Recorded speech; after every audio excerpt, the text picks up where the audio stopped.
Alhamdulillahi Rabbil Alamin Ar-Rahmanir Rahim Maliki Yawmiddin Wassalatu wassalamu ala nabiyina Muhammadin Ashrafil Anbiya'i wal Mursalin Wa ala alihi wa ashabihi ajma'in.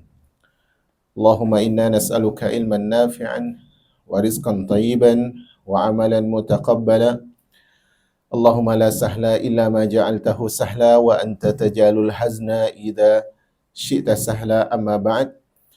Masyarul muslimatil karimat yang dimuliakan oleh Allah Jalla fi'ula.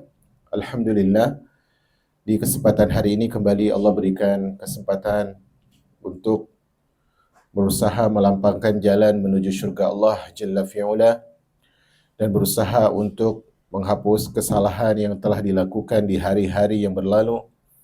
Berharap rahmat dari Allah Subhanahu wa taala, karena sejatinya kita tidak bisa menukar amal saleh dengan syurga Allah Subhanahu wa taala, tetapi usaha kita menuntut ilmu, beribadah dan juga melakukan amal-amal kebaikan adalah agar Allah Subhanahu wa taala menjadikan kita hamba-hambanya yang dirahmati dan diberikan berkah oleh Allah Jalla fi'ula.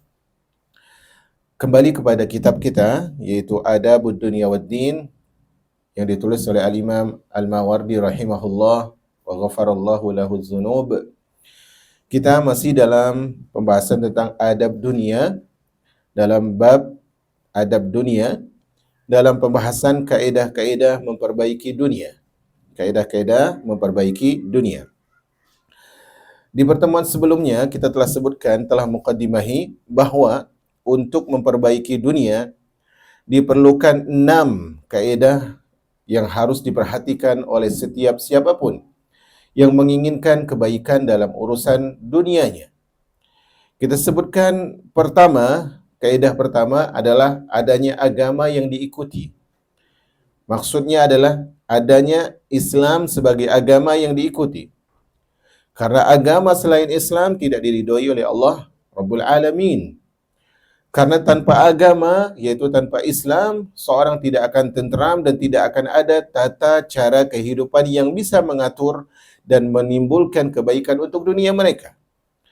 Kemudian kaedah kedua yang kemarin seperti kita sebutkan adalah bahwa untuk mendapatkan kebaikan dunia kita memerlukan pemerintahan. Memerlukan pemerintahan yang telah kita mukaddimahi juga atau telah kita baca sebagiannya di pertemuan sebelumnya. Hari ini insyaallah kita masuk pada halaman 189 pada paragraf kedua, yaitu setelah ucapan Abdullah bin Al-Mu'taz. Setelah ucapan Abdullah bin Al-Mu'taz. Tadi kita sebutkan, ibu-ibu yang dirahmati oleh Allah Subhanahu wa taala, bahwa untuk memperbaiki agama kita memerlukan adanya pemimpin. Tetapi kemudian para ulama rahimahumullahu azza wajal, mereka berselisih tentang apakah kepemimpinan ini, seorang pemimpin ini itu dipilihnya dia berdasarkan akal atau berdasarkan syariat. Ada perbedaan di kalangan para ulama. Maka beliau sebutkan di sini, para ahli berbeda pendapat, yaitu ahli ilmu. Apakah hal itu wajib berdasarkan akal ataukah berdasarkan syariat? Memilih pemimpin ini itu tuntunan atau tuntutan, keharusan yang berdasarkan dengan akal logika atau dengan syariat yang Allah turunkan. Mereka berselisih. Ada 2 pendapat. Sekelompok ahli ilmu, kata beliau, sekelompok ahli berpendapat hal itu wajib berdasarkan akal. Jadi ada 2 kelompok ulama dalam apa sih landasan kita harus memilih pemimpin. Pertama mengatakan landasannya adalah akal. Kenapa kata mereka? Sebab meskipun kondisi orang yang berakal itu berbeda-beda, diketahui bahwa berlindung itu adalah kepada pemimpin yang berkuasa dan melihat kemaslahatan mereka. Jadi kata mereka perlunya ada pemimpin karena logika mengatakan walaupun IQ orang berbeda-beda, tetap harus ada pihak yang menjadi sandaran dalam menentukan logika. Jadi kelompok pertama berpendapat bahwa pilih pemimpin itu tuntutan berdasarkan logik. Kelompok yang kedua, sekelompok ahli ilmu lain berpendapat bahwa hal itu wajib berdasarkan syariat. Jadi kelompok kedua ini berpendapat bahwasanya pemimpin ini harus dipilih karena itu adalah tuntutan dari agama, tuntutan dari syariat. Seperti melaksanakan hukuman dan menunaikan hak, ini dituntut oleh agama. Maka untuk melakukan ini harus ada pemimpinnya, kata mereka. Bisa jadi penegakan syariat tidak dibutuhkan karena pelaksanaan hukum dan hak tidak dimaksudkan untuk ibadah. Ala kulli hal, apapun itu kesimpulannya, bahwa adanya pemimpin ini didukung oleh syariat, juga didukung oleh akal sekaligus. Syariat menuntun adanya pemimpin itu harus dalam masyarakat. Dan akal yang sehat pun mengatakan dengan adanya pemimpin lebih aman. Kata beliau, karena itu, kedua hal itu bisa tidak dibutuhkan dan itu sudah semestinya. Berdasarkan hal ini, para ahli berbeda pendapat tentang kewajiban diutusnya para nabi. Ahli yang berpendapat bahwa hal itu wajib berdasarkan akal. Jadi sebagaimana mereka berselisih tentang memilih pemimpin ini berdasarkan kebutuhan akal, tuntutan akal atau syariat. Mereka juga berbeda pendapat. Nabi ini diutus karena memang akal butuh nabi atau memang ini syariat yang mengharuskan adanya nabi. Makanya kata beliau di sini, ahli yang berpendapat bahwa hal itu wajib berdasarkan akal, maka dia berpendapat wajibnya diutus para nabi. Sedangkan ahli yang lain berpendapat bahwa hal itu wajib berdasarkan syariat. Dua-dua hal ini sebenarnya tidaklah harus dibenturkan karena akal yang sehat, syariat yang mulia juga menandakan pentingnya ada orang yang memandu ke jalan persatuan dan kesatuan. Sampai di terakhir beliau katakan, para ahli sepakat bahwa memilih 2 atau 3 pemimpin atau lebih dari 1 di dalam satu negeri itu hukumnya tidak boleh. Ahli ilmu sepakat bahwa lebih dari 1 pemimpin dalam sebuah negeri maka hukumnya adalah tidak boleh, terlarang. Sedangkan jika negerinya berbeda-beda, kalau satu negeri mereka sepakat nggak boleh ada 2 pemimpin, nggak boleh ada 2 raja, nggak boleh ada 2 presiden, apalagi lebih. Sedangkan jika negerinya berbeda-beda dan kotanya berjauhan seperti Johor, Selangor, Kuala Lumpur dan sebagainya, kan mereka punya raja sendiri. Kata mereka, maka sekelompok ahli yang melenceng, yang itu pendapatnya tidak begitu kuat, bahwa memilih 2 atau 3 pemimpin boleh, kalau negerinya agak jauh-jauh, walaupun satu negara. Negeri di sini maksudnya provinsi dan sebagainya. Karena pemimpin dipilih untuk maslahat, kata mereka. Karena pemimpin dipilih untuk kemaslahatan. Jika ada 2 pemimpin di 2 negeri atau satu daerah, maka setiap dari mereka berdua bisa lebih mampu mengurus daerah kekuasaannya masing-masing. Ini bagi kelompok yang mengatakan perlunya 2 pemimpin. Perlunya 2 pemimpin bagi mereka. Sebagaimana 2 nabi bisa diutus pada satu masa. Di masa yang sama ada Nabi Ibrahim, ada Nabi siapa? Nabi Lut. Di masa yang sama ada Nabi Musa, ada Nabi siapa? Nabi Harun. Sebagaimana ada 2 nabi di masa yang sama, kata pendapat pertama bahwa ada 2 pemimpin di daerah yang berdekatan itu tidak masalah. Sementara pendapat kedua, yaitu mayoritas para ulama, jumhur, mereka berpendapat bahwa memilih 2 pemimpin pada satu masa itu tidak boleh menurut syariat. Tidak boleh menurut syariat. Karena Nabi kita Muhammad sallallahu alaihi wasallam bersabda, kata beliau, "Idza buyi'a amiran fawallu ahadahuma." Kalau kata Nabi sallallahu alaihi wasallam, kata Nabi kita dalam hadis yang sahih, jika dipilih 2 pemimpin, maka berilah kekuasaan pada salah satunya saja. Pada salah satunya saja. Dalam riwayat lain Nabi mengatakan, Faqtulul akhira minhuma. Kalau udah dipilih pemimpin, orang udah baiat, udah setuju ini pemimpin, ada orang lagi mengatakan dia di pemimpin, maka perangi orang ini. Maka wallahu alam biswab, ibu-ibu yang dirahmati oleh Allah Subhanahu wa taala, adalah konsep yang sesuai dengan agama kita bahwa tidak boleh ada pemimpin di satu negeri. Kalaupun nanti ada presiden, ada gubernur, itu tidak masalah karena gubernur ini di bawah siapa? Di bawah presiden. Tapi kalau ada dua presiden di negeri, itu tidak boleh. Yang kemudian terpilih yang kedua, itu haruslah diperangi. Nah, ibu-ibu yang dirahmati oleh Allah Subhanahu wa taala. Tapi pembahasan tentang pemerintah ini cukup luas beliau bahas di sini. Kita lihat kata beliau di sini. Nabi bersabda, jika kalian mengangkat Abu Bakar sebagai pemimpin, maka kalian akan menemukan bahwa dia kuat dalam agama tapi lemah fisiknya, lemah badannya. Abu Bakar, agamanya kuat. Tidak ada manusia yang lebih kuat imannya, lebih sempurna imannya setelah para nabi dan rasul kecuali Abu Bakar. Dari segi iman, tapi dari segi fisik, dari segi tubuh, dari segi badan, dia lebih lemah daripada sebagian sahabat yang lain. Kemudian apa? Jika kalian mengangkat Umar sebagai pemimpin, maka kalian mendapatkan bahwa dia lebih kuat, bahwa dia tidak lebih kuat dalam agama, bahwa dia kuat dalam agama dan kuat dalam badan, tapi tidak lebih kuat daripada Abu Bakar dalam agama. Nabi tidak bilang Umar itu lemah agamanya, tidak.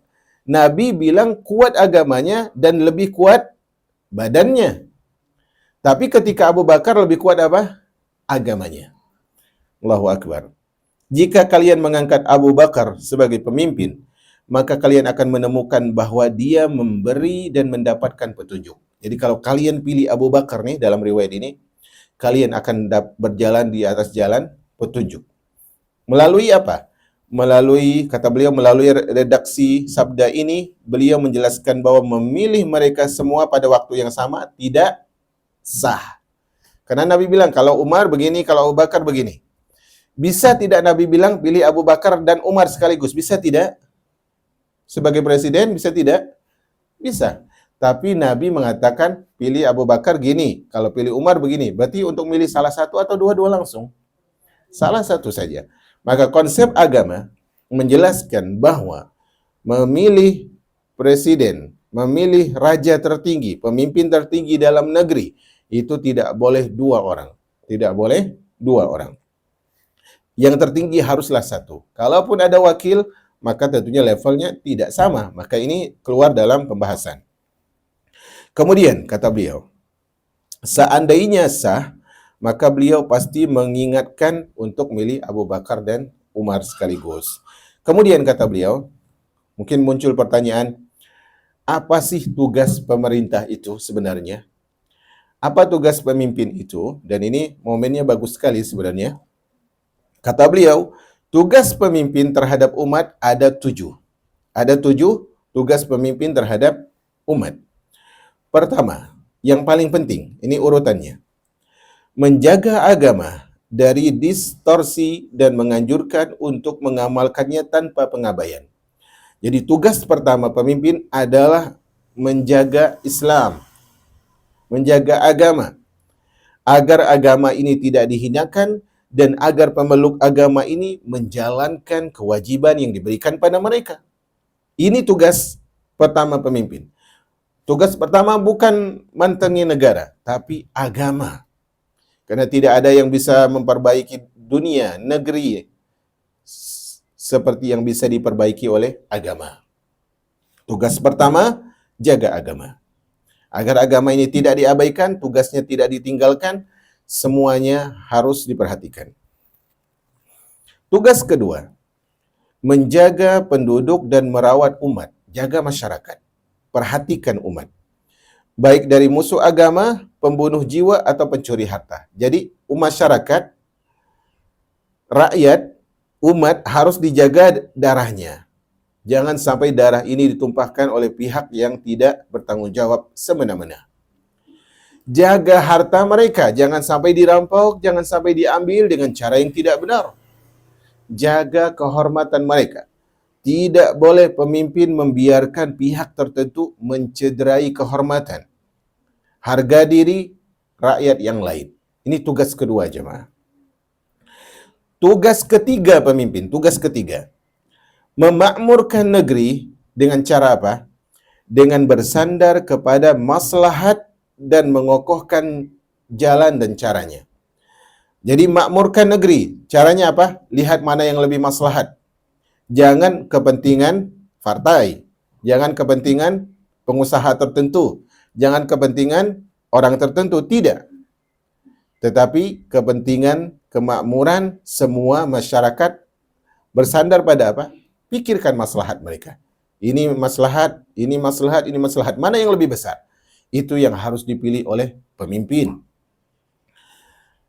Kemudian, tugas keempat adalah mengelola harta yang dikuasai. Yang keempat, mengelola harta yang dikuasai dengan peraturan agama. Jadi kalau negeri itu punya tabungan negara, punya aset negara, maka aset negara ini dikelola. Tapi bagaimana cara mengelolanya? Menurut bimbingan Islam, menurut bimbingan agama Islam, tanpa diselewengkan, tanpa semena-mena, baik itu income-nya, pemasukannya, ataupun pengeluarannya, jamaah. Maka ini tugas dari pemimpin yang keempat. Tugas kelima, pemimpin, memperhatikan kezaliman dan hukuman kepada orang yang berbuat zalim. Perhatikan kezaliman, ambil perhatian, jangan menganggap remeh perbuatan zalim, dan kalau zalimnya ini, hukumannya ini, kalau zalimnya itu, hukumannya itu. Tanpa pandang bulu di antara mereka. Oh, ini ketua partai, nggak boleh. Kalau anak bawahan, boleh dihukum. Itu haram. Kalau orang-orang parlemen diberikan uzur, rakyat biasa tidak dapat uzur. Ini keliru. Tanpa pandang bulu, tanpa pandang warna, tanpa pandang logo. Maka harus adil, selama salah diberikan hukum. Tugas yang keenam, menegakkan hukuman bagi orang-orang yang berhak tanpa lalai dan tanpa berlebihan, tanpa lewat batas. Orang salah harus diberi hukuman, tapi hukumannya apa? Sesuai. Kalau dia mencuri, hukumannya potong tangan, jangan dirajam, kan begitu. Kalau dia melakukan pembunuhan, hukumnya kisos, jangan dipotong tangan. Harus adil, tidak boleh kurang, tidak boleh semena-mena. Tugas ketujuh bagi seorang pemimpin, dia harus memilih menteri-menterinya, memilih pembantunya dalam memimpin negeri. Tapi ingat, orang yang dipilih adalah orang yang memiliki kapabilitas, orang memiliki kemampuan, orang yang layak, orang yang cukup. Dengan catatan, dia selain proporsional harus apa? Amanah. Inna khaira man ista'jartal qawiyul amin. Jadi karyawan terbaik, penasehat terbaik, menteri terbaik adalah menteri yang punya kapasitas, punya kemampuan, ini dari segi skill dan ilmu, kemudian dari segi jiwanya apa? Amanah. Ini jadi kalau ibu-ibu, siapapun karyawan pun ingin memilih kurir, memilih karyawan, pertama, ini orang bisa tidak melakukan tugas. Fisiknya bagaimana? Kemampuan dia berkendara bagaimana? Tahu tidak alamatnya? Yang kedua apa? Harus amanah. Kata beliau, jika pemegang pemerintahan umat melaksanakan 7 hal yang telah kita sebutkan di atas, ya, maka dia telah menunaikan hak Allah. Maka dia wajib ditaati oleh penduduknya, wajib diberikan nasihat kalau dia salah, berhak mendapatkan kesukaan dan cinta rakyat. Kalau sudah dipenuhi 7 poin tadi. Jadi kalau ada pemimpin yang memenuhi hal ini, tidak ada alasan bagi rakyat untuk benci kepada pemimpin. Jika dia melalaikan dan tidak melaksanakan hak serta kewajibannya sebagai pemimpin, maka dia akan dituntut dan disiksa oleh Allah Jalla fi'ula Al-Aziz. Kemudian rakyat akan durhaka dan marah dalam hatinya. Tidak bisa dipungkiri. Kalau ada pemimpin zalim, sesoleh apapun rakyatnya, setaat apapun rakyatnya pada pemimpin, dalam hati pasti benci. Karena pemimpinnya semena-mena. Makanya sebagian orang menunggu kesempatan untuk menampakkan dan berharap mendemonstrasi pemimpin. Walaupun ini tidak dibenarkan dalam Islam. Tapi dia ingat Allah Subhanahu wa taala Maha Kuasa. Allah katakan di dalam surat Al-An'am di sini surat ke-6 ayat yang ke-65 Allah mengatakan Qul huwal qadiru ala an yab'atsa 'alaikum 'adzaban min fawqikum aw min tahti arjulikum aw yalbisakum syi'a. Kalau dilanjutkan wa yudhiqa ba'dakum ba'sa ba'd unzur kaifa nusarriful ayati la'allahum yafqahun. Allah katakanlah wahai Rasul, katakan wahai Muhammad, dialah yaitu Allah yang berkuasa menghukum siksa kepada kalian, mengirimkan siksa pada kalian. Dari atas ataupun dari bawah, Allah Maha Kuasa untuk mengazab. Dan dia mencampurkan kalian dalam golongan-golongan yang saling bertentangan. Karena apa? Karena tidak adanya saling menjaga hak satu sama lain. Maka seorang pemimpin harus hati-hati. Maka kata Nabi, pemimpin manapun yang diberikan kepemimpinan, memimpin umatku, kemudian dia tidak adil, maka pada hari kiamat, Nabi akan menghujatnya jemaah. Bukan rakyat lagi, tapi Nabi kita sallallahu alaihi wasallam yang akan menghujatnya. Kemudian jemaah, kita tidak bacakan tafsir yang disebutkan, kita langsung pada halaman setelahnya. Ya, halaman setelahnya, Nabi bersabda, dan itu hadisnya adalah hadis yang sahih. Nabi sallallahu alaihi wasallam bersabda. Kata beliau, setiap seorang yang memimpin 10 orang, maka pada hari kiamat dia datang dalam keadaan kedua tangannya dibelenggu di lehernya, terikat di lehernya. Hingga amalnya sendiri yang akan melepaskan atau membinasakannya. Jadi ada pemimpin pada hari kiamat, misalnya dia diberikan pemimpin, memimpin 10 orang, atau 11 orang, atau 12 orang, atau ratusan ribuan orang, jutaan orang. Kemudian dia nanti karena dia sebagai pemimpin, Allah akan hadirkan dia. Tangannya terbelenggu di leher. Kalau dia amanah ketika memimpin dulu, maka dia akan dibebaskan. Tapi kalau ternyata dia zalim, dia semena-mena, dia memimpin dengan kepentingan pribadi, golongan, partai dan sebagainya, maka dia akan dibinasakan oleh Allah Rabbul Alamin. Tak ada yang bisa menghindar dari pedihnya azab Allah Subhanahu wa taala. Makanya Allah mengatakan inna azabi lasyadid. Sesungguhnya azabku, kata Allah Subhanahu wa taala, sangatlah pedih. Pedih jemaah. Pedih sekali. Maka ini penting bagi siapapun, baik dalam rumah tangga yang dia punya kepemimpinan atau guru dia memimpin muridnya dan sebagainya, maka dia harus adil, kalau tidak dia akan dihinakan oleh kepemimpinannya. Kemudian juga riwayat yang sahih dari Nabi SAW, beliau mengatakan, khairu a'immatikumul ladzi tuhibbunahum wa yuhibbunakum wa syarru a'immatukumul ladzi tubghiduna lahum wa yubghidunakum wa tal'anunahum wa yal'anunakum. Kata Nabi SAW, sebaik-baik pemimpin kalian adalah para pemimpin yang kalian mencintai mereka dan mereka pun mencintai kalian. Seburuk-buruk pemimpin kalian adalah pemimpin yang kalian benci kepada mereka, mereka pun benci kepada kalian. Kalian melaknat mereka, mereka pun melaknat kalian. Maka ini penting dari sekarang jemaah. Sebenarnya yang paling berperan menentukan pemimpin kita selanjutnya, di periode selanjutnya, bukan dengan kita masuk ke dalam ruangan coblos. Tapi bagaimana kondisi kita memperbaiki diri. Kata Allah Subhanahu wa taala, "Kama takunu yuwalla 'alaikum." Kata Nabi kata Allah Subhanahu wa taala, sebagaimana kalian, kondisi kalian, itulah pemimpin yang diberikan kepada kalian. Wa kadzalika nuwalli ba'dadh zalimina ba'dha.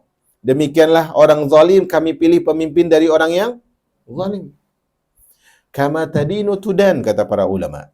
Sebagaimana kondisi kita, sebagaimana kehidupan kita dalam dunia ini, pemimpin kita serupa.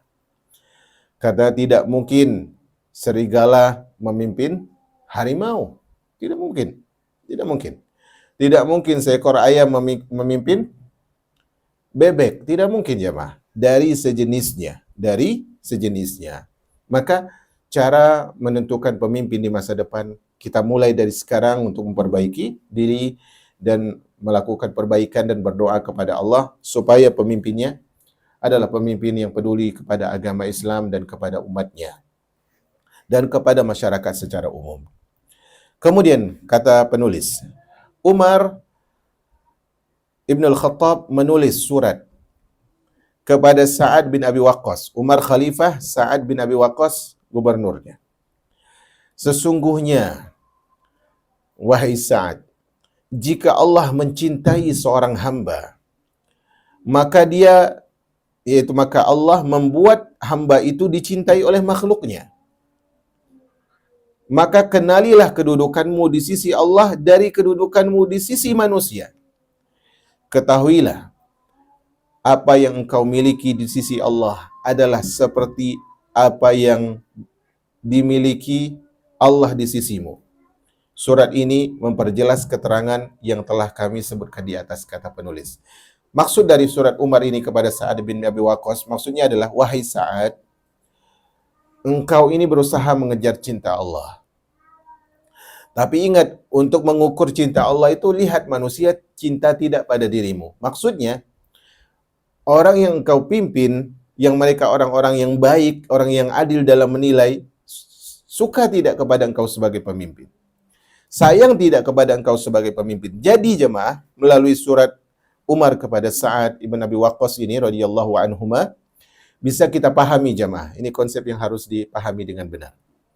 Bahwa mencari cinta manusia itu, berharap disukai oleh manusia itu, tidak semuanya salah, tidak. Berharap disayangi, dicintai, disukai oleh sebagian manusia itu tidak semuanya salah. Asal orang yang mencintai ini orang-orang yang soleh. Kalau ingin dicintai oleh semua manusia tidak mungkin. Tapi ingat, kalau ada orang soleh, suka kepada kita, cinta kepada kita, sayang kepada kita, semoga itu alamat Allah cinta kepada kita. Maka ini penting umat al-Islam yang dirahmati oleh Allah Subhanahu wa taala. Kemudian kata beliau, alasan semua itu adalah bahwa takut kepada Allah mendorong untuk mematuhi perintah Allah melalui makhluknya. Jadi kita sedang disuruh Allah sebagai pemimpin dengan level yang berbeda. Semuanya disuruh Allah untuk mengatur dengan aturan Allah. Tapi yang menjadi penilai siapa? Hamba-hamba Allah di dunia.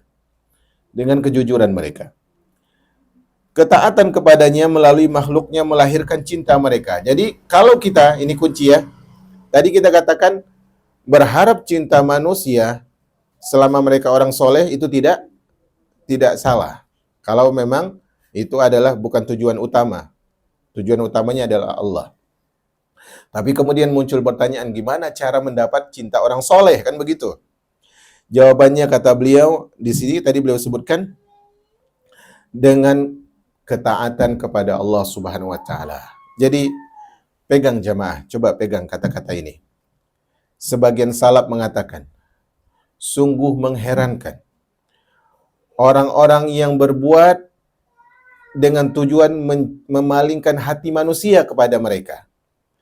Sementara mereka lupa bahwa hati manusia di tangan Allah.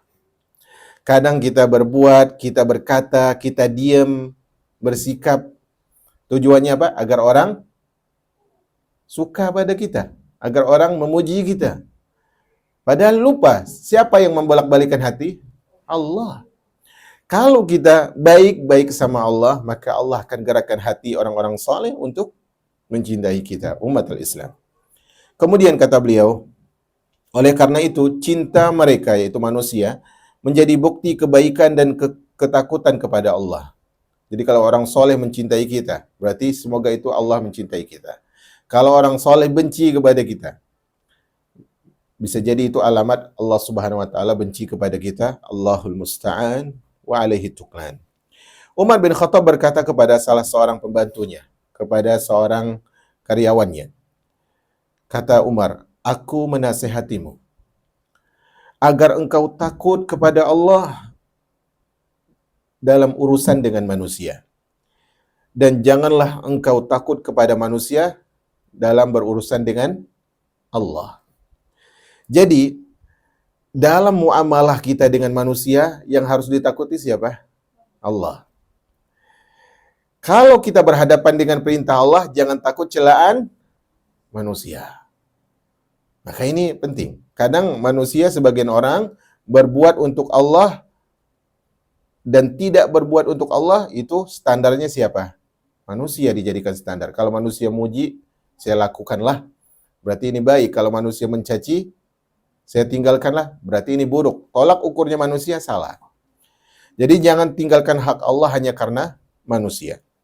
Kemudian Umar yang lain, yaitu Umar bin Abdul Aziz, berkata kepada salah satu temannya, kata Umar, aku takut kepada Allah berkaitan dengan apa yang aku ikuti.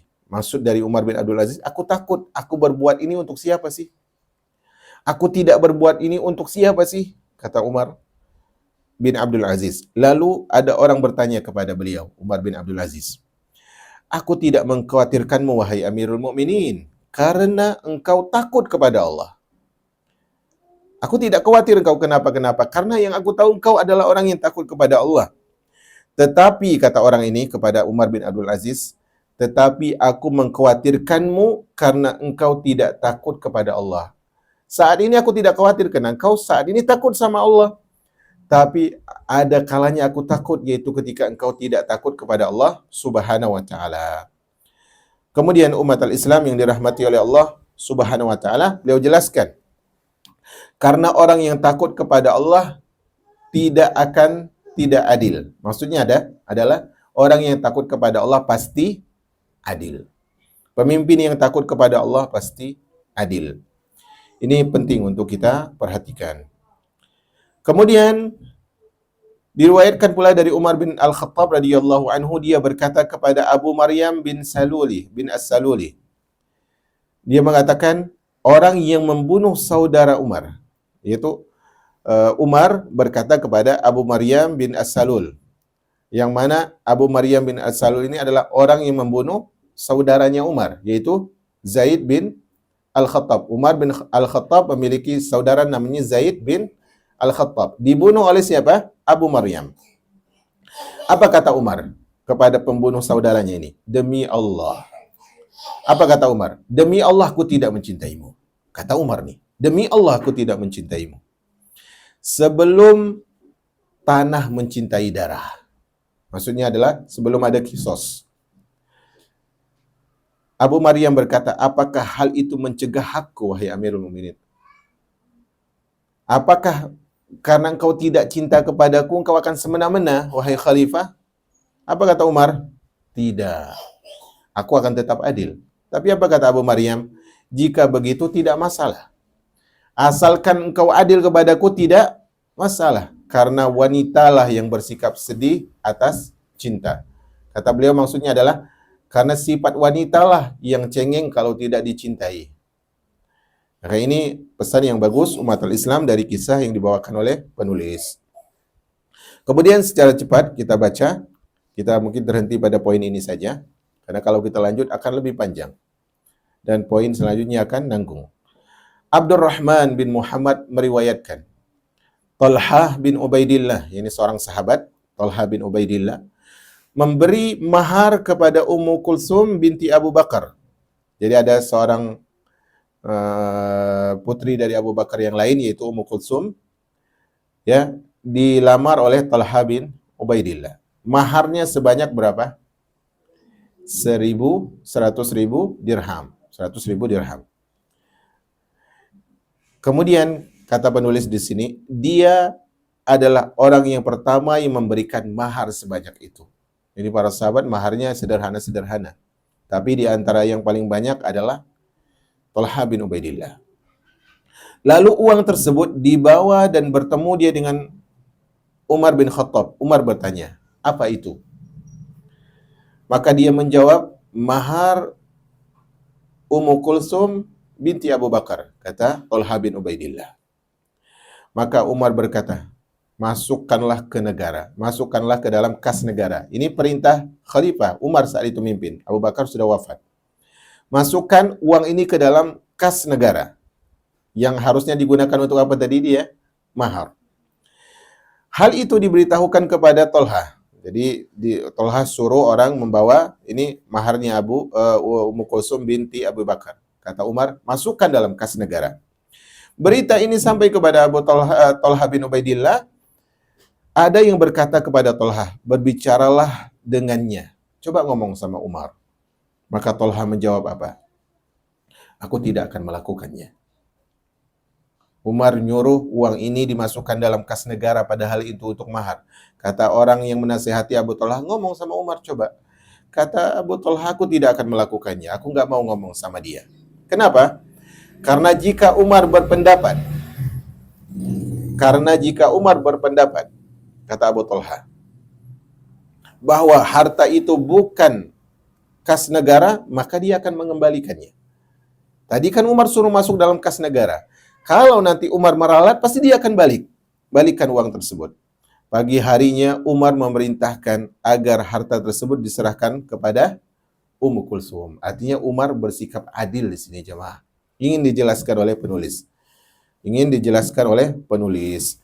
Maka di sini kemudian beliau datangkan, dikisahkan Ar-Rasyid, yaitu Harun Ar-Rasyid, menahan Abu Atahiyah, seorang penyair yang ma'ruf. Lalu Abu Atahiyah menulis bait syair di dinding penjaranya, dinding tahanannya. Yang artinya adalah, ingatlah demi Allah, kezaliman adalah aib.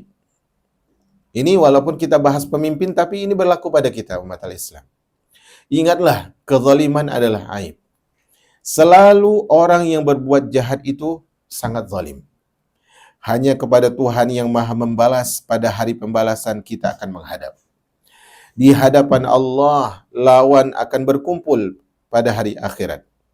Kita akan mengetahui ketika kita bertemu besok di hadapan Tuhan yang Maha Raja, mana orang-orang yang zalim.